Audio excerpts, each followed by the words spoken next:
Today, we are covering an open and shut case, which is the shooting of Ma'Khia Bryant. I apologize for mispronouncing the name of the deceased, who was shot by a police officer in Columbus, Ohio, while she was in the act of stabbing another girl. And by the way, this was not a fight. It has been reported that knife fights are super common, and they're no big deal, and police shouldn't intervene in them, which is absolutely ridiculous.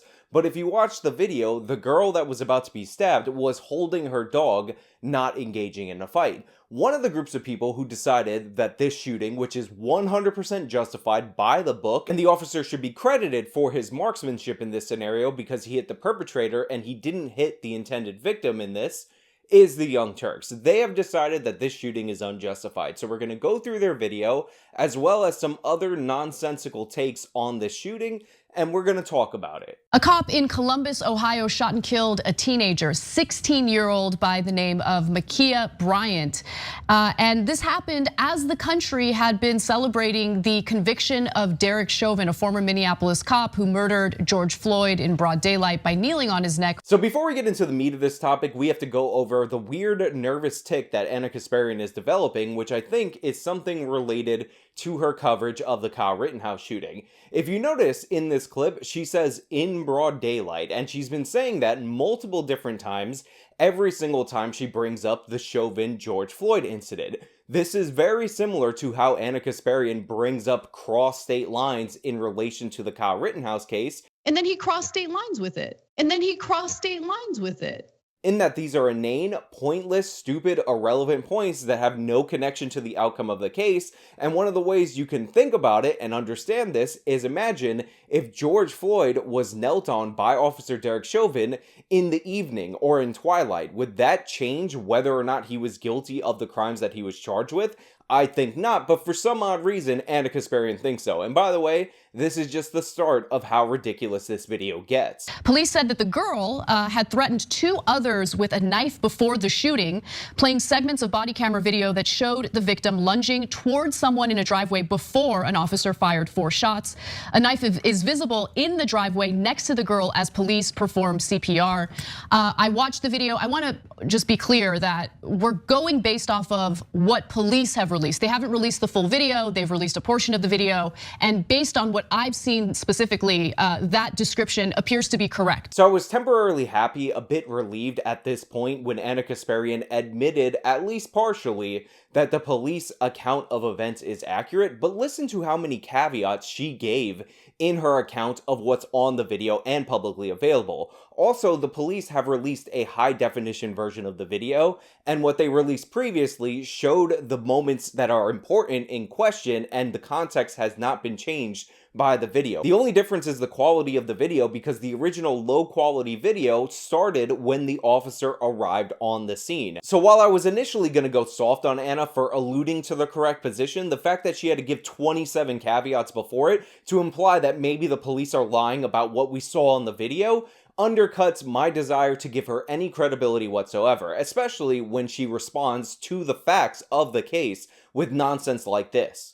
That doesn't mean that, you don't have non-lethal options in order to get the situation under control. In this case, the cop, Nicholas Reardon, decided to go for his lethal weapon, a gun, and shot at Bryant 4 times. So you're allowed to respond to a threat of lethal force either to your own person as an officer or to another person with lethal force. This girl had a knife. If you haven't seen the still right before the officer shot, let me just put that up on screen for you. Here you see the knife. This is a stabbing motion. The shooting occurred a split second after this. So according to Ana Kasparian, this guy should have deployed the taser, which would have shot out prongs into this girl and then shocked her, and hoped that that taser prongs could have shocked her in time before she stabbed this girl who was holding a dog and, again, not engaged in a knife fight. Absolutely ridiculous and disgusting of Ana Kasparian. And by the way, let me make this 100% clear. Had this body cam footage come out and the officer would have done what these people wanted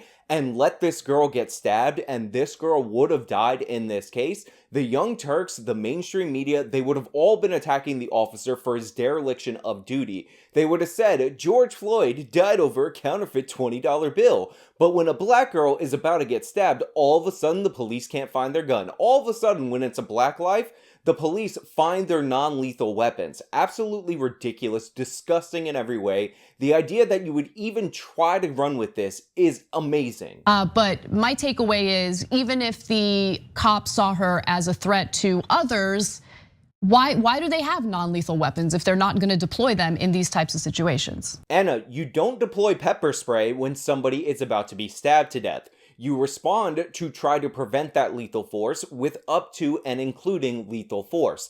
The officers were 100% justified here, and if you don't think so, then please draw me a picture of how they're gonna stop this girl with the split second that they had to make this decision. Let me know, Anna. Let me know how you stop this girl from getting stabbed, or why you think this girl deserves to be stabbed while holding her dog. Yeah.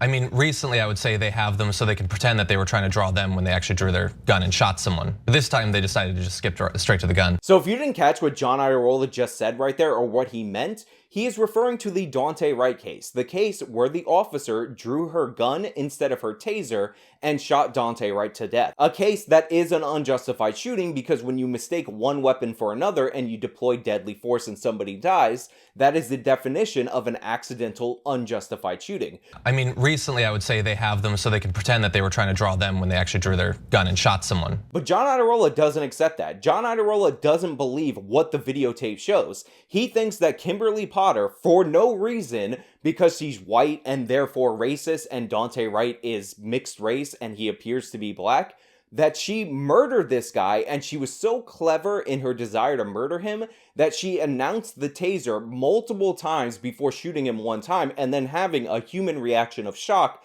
post-shooting. John Iadarola, what are you even doing? Why are you on the news? Why are you gonna go on in this video to talk about other people's credibility when you just lied, and embarrassingly so, right here? I personally think that something can still be a tragedy, regardless of the fact that she had the knife. They're going to talk about later in this video how it's not okay to demonize a girl who is on video. We can see it clear as day, and now the HD version of the video is out, about to stab another girl holding a dog just because she had the knife that she was using to stab that girl. But all of a sudden, it is okay to demonize police officers and go beyond the evidence to do so. It's okay to make up ridiculous conspiracy theories and attach it to the police because you're trying to stoke up racial hatred. We can wonder about bits of context we don't have information on currently. Hey John, this time they decided to stop a stabbing. They decided to save a black girl from another black girl. That's what happened.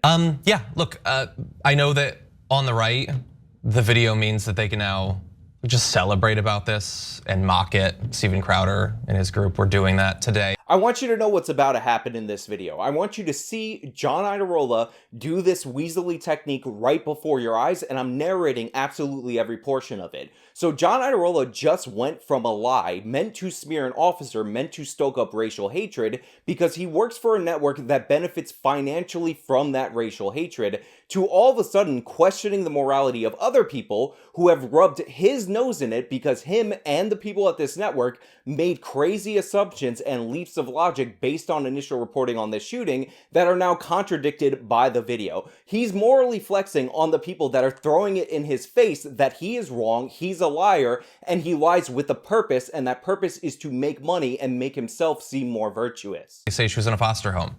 Okay, well, we know enough about foster homes to know that there are potentially things that could contribute to that. The fact that he came in the way that he didn't try to do it non-lethally. And now John is trying to guilt us about her being in a foster home. According to John Iadarola, you are allowed to stab a girl in full view of the police department if you happen to live in a foster home. Really sensible commentary, John. People attack people with knives in other countries and don't get shot dead. Like, you're capable of disarming them or stopping them. They do that routinely in other places. Was it like, obviously it could have worked and nothing bad could have happened here? No, not necessarily. This makes it a more complex tragedy. So he keeps talking about how people have been disarmed with knives before, and they've been posting the videos of that on the internet. Show me the video where somebody is this close and the officer is this far and they are ready to stab them. They're in the motion of stabbing them where the police officer is able to disarm the person. Did I miss the part where the Columbus Police Department also assigns their officers with their gun and their badge super speed? Did I miss the part where they can freeze time and disarm this knife? This is how close this girl was to being gutted by this other girl, and I want John Iadarola to draw me a picture or show me the equivalent video where they are able to disarm the person like this without the other person getting stabbed. But still a tragedy. Yeah. Definitely. And we can think that, regardless of the fact that she had a knife, we can wish that it hadn't happened. We can wish that things went differently. That maybe, I don't know, maybe if they'd gotten there faster, I don't know. Show me the equivalent, John. Play one of those videos. Show me something that's one-to-one, or shut up. Well, it's interesting because you mentioned people in other countries with knives, essentially not getting shot and killed, but cops will find a way to restrain them or de-escalate the situation. That happens in this country too. Yeah. And so people were posting those videos on social media showing cops dealing with someone who either has a mental health issue, someone who's unruly, someone who's armed with a knife. Yeah, John, this happens in other countries all the time. In fact, there's videos in those other countries, but there's also videos right here. I mean, none of them are one-to-ones, and we're not going to show you and compare these videos and make the case for the Columbus officer being able to do anything remotely close to any of those videos, because this girl was literally in the stabbing motion in this video. But we know for sure that this could happen potentially in completely different circumstances. And it's amazing how in some cases they don't need to open fire. They can find a way to de-escalate the situation without using a lethal weapon. So that's certainly an option. It's just that those options are not really deployed anymore. So since there's a knife in those circumstances, then forget about all that. The distinction is the police bad. What even are context and details? I remember years and years ago when we would cover police brutality stories, the big story was they're using their tasers too much. Now it's like, why aren't you guys using your tasers instead? Now it's just, let's use our firearms immediately. Yeah. Well, Anna, the taser's not applicable in this situation at all whatsoever. But one of the reasons why officers don't use their tasers as much is because due to all the reporting about how dangerous tasers are and how officers were way too close to using them whenever they arrived on a scene, they actually, in a bunch of departments, bumped up the rank of an officer required for them to carry a taser. So you have officers that are not qualified enough to hold a taser in some departments that have a lethal firearm. So your bad reporting and the bad reporting of people like you has led to police officers not having tasers to be able to deploy in certain situations. Not that it's applicable in this scenario. I do want to go to this video of her mother. So the Young Turks are going to play a clip of Ma'Khia's mother, and honestly, I'm not going to run through that clip. She's a grieving mother. Obviously, she's going to feel upset about the loss of her daughter. Obviously, she's going to highlight the good attributes of her daughter. And even though her daughter was clearly in the wrong according to this video, that doesn't mean she's a bad person 100% of the time. And I don't want to attack somebody's mother who's grieving in this scenario. It's not right. It's not moral to do. And we should just leave her alone to her grief. And there's I have a lot of questions about what happened before the cops were called, right? Because Columbus interim police chief Michael Woods said that just after 4:30 p.m. on Tuesday, police received a 911 call from someone who reported that women were trying to stab them and then hung up. Dispatchers were unable to gather any information about the weapons or what the weapons were at the scene, he added. So my question is, all right, well, what if Ma'Khia was the one who called the cops and felt that she was in danger?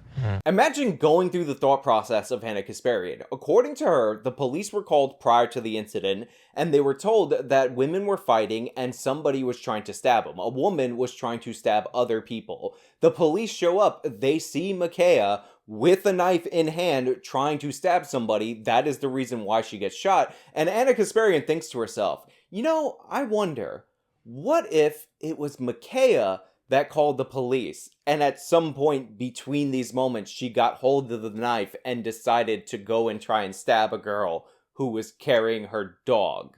Like, how do the cops know that she wasn't trying to defend herself? What if it was her? What if she was the real victim? Not the victim who was going to be victimized by her, but what if she was the real victim? That's how Hannah Kasparian thinks. That's how Hannah Kasparian, in a story where a girl was shot for trying to stab somebody with a knife, processes the information that the police were called about a woman wielding a knife threatening to stab people. That's how her brain works. Just really think about that for a second. Like, how do the cops know that she wasn't trying to defend herself? Oh, me, Anna. I know this one. Because in the beginning of the video, the girl that she was trying to stab was walking away and holding a dog, and her charging her with the knife on video indicates that she might be attacking that girl. You see, self-defense doesn't work in this way, where somebody's leaving or no longer presenting a threat to you, so you come after them with a knife and try to kill them, and because of something that could have happened before, therefore it's okay. This person was walking away. This is an absolutely ridiculous assertion, and you ought to be ashamed of yourself for questioning basic logic that we can all see with our own eyes in this manner. Your audience, the fact that they're backing you on this to whatever degree, is unbelievable. It's willful blindness and complete and total ignorance. Like, I don't know. I have a lot of questions. I don't know the answers to them. I just think it's too early for anyone to judge and place the blame on the person who was gunned down here, and that's a 16-year-old. I don't know. It's too early. It's too early. You notice how when we have clear-cut video evidence of a police shooting being 100% justified, all of a sudden Anna Kasparian's confused. There's like fog in her brain, and it's just too early. We can't judge it. I mean, the full body cam footage was released before they started putting out their show anyway, so she could have watched it before going on this tangent, and it doesn't change the context at all. But Anna doesn't know. She's confused. Like, the girl had a knife. She was trying to stab somebody. The person was holding a dog. Obviously not a threat. She's walking away at the beginning of the video, but Anna Kasparian can't figure that out. She has so many questions. This is such an in-depth case. We don't really know. We have to examine it from all angles. What about the video cameras that may have been in the homes 4 blocks away? Maybe that had an impact. Also, this was in broad daylight, and broad daylight is something that's very important for police officers. I don't know if you know that. Sure, and the thing is, like I was saying about the right, like celebrating, like,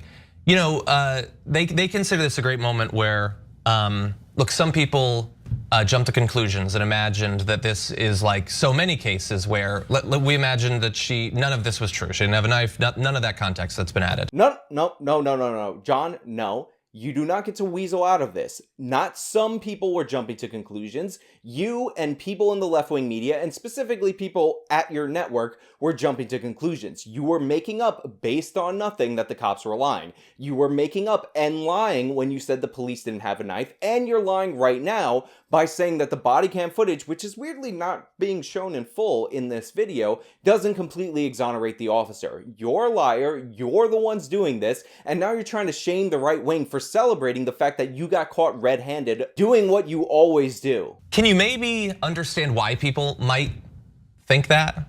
How many times have we been through this cycle? How many times have we been through this cycle in like the last 2 weeks? Oh, John, you're so empathetic. Oh gosh, if only I was as good a guy as you. Because even though you jump to a conclusion that promotes your narrative and you gain financially from, you did it because you're a good person. And maybe, just maybe, we should be able to understand why you always jump to these same conclusions, and 99 times out of 100, you get proved completely wrong. And about these times that it happened in the last 2 weeks, John, the answer is 0, unless you're counting the times that you've put out fake narratives and they've been shut down. Then that's happened more than a few times, because you did one in this video. Anna Kasparian covered the 13-year-old who was shot in Chicago, and she weirdly didn't show the clip of the gun in his hand and went all ambiguous and weaselly about whether or not he actually had the gun or whether or not that object that is clearly a gun was a gun. How many times have we been through this cycle? How many times have we been through this cycle in like the last 2 weeks? Now, obviously you didn't mean that, because you would have to admit that you're lying and that this is a game for you guys to gain money and attention and virtue points, but that's what's been happening the last couple of weeks, John, and don't think I haven't noticed. I think you can forgive people for assuming that the pattern that plays out hundreds of times every year might have played out in this case. John, the pattern doesn't play out hundreds of times a year, and no, you're not going to be forgiven for this. Why don't you just step up and admit that you were spreading misinformation about this and not try to hide behind this faux morality? You lie about cases all the time. You get the major facts wrong about the cases all the time, and all of your errors weirdly only go the one way. Don't think we're not noticing what you're doing, John. Don't think I don't notice that you're weaseling around this, not trying to take responsibility for the misinformation you got caught spreading.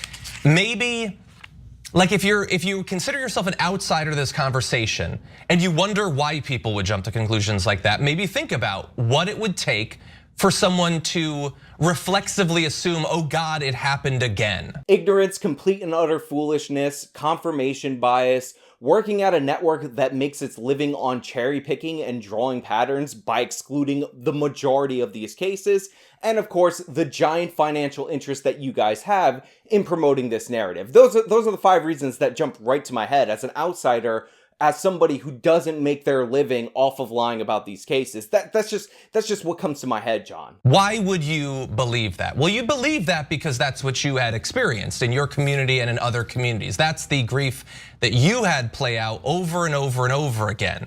So if you are an outsider, maybe this is an opportunity for some empathy rather than some sort of cheap feeling of superiority because someone you don't agree with on everything politically got a detail wrong before the information was out. And there it is. The problem isn't that people like John Iadarola and the left-wing media just put out fake narratives before all the information is out, and it always leans the one way in the way that they want to push the story. The problem is that you don't have enough empathy for people like John Iadarola who are trying to lie to you for money. So maybe don't call out these people when they're caught lying red-handed and showing that they have no scruples, no morals, no standards. Yes, I'm using synonyms. That's how you know I'm angry.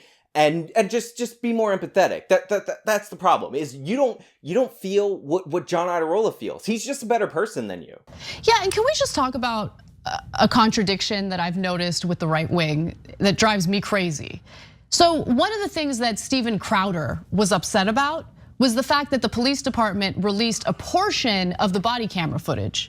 And he felt that the police department was wrong in doing that because they gave in to the mob. So the Young Turks go on to criticize Steven Crowder for saying that the Columbus Police Department shouldn't have released the body cam footage because that was kowtowing to the mob. And I will say, if the Young Turks are quoting Crowder accurately and getting the sentiment of what he actually said correct, then I would agree with them. Now, I have no reason to believe that they're doing that because they're lying and playing defense this whole video, but I am a firm believer that you need to release this footage same day so we can get videos like this from the Young Turks where they're forced to play defense on the lies that they've already told about this case instantly. It is important to put out the facts, the actual information, the body cam footage, right after these people start up their lives because they will go unchallenged for months if you let them. I don't know, how many months did they spend trying to get people to surround places where the votes are being counted and hound Raffensperger and Kemp and go to the Capitol and put pressure on them explicitly to get their representatives, including Republicans, to overturn the vote? Now, of course, this video, which by the way, the story is not only that this girl was shot in a 100% justified manner, but the left-wing media is lying about it, wraps up with them talking about the Capitol.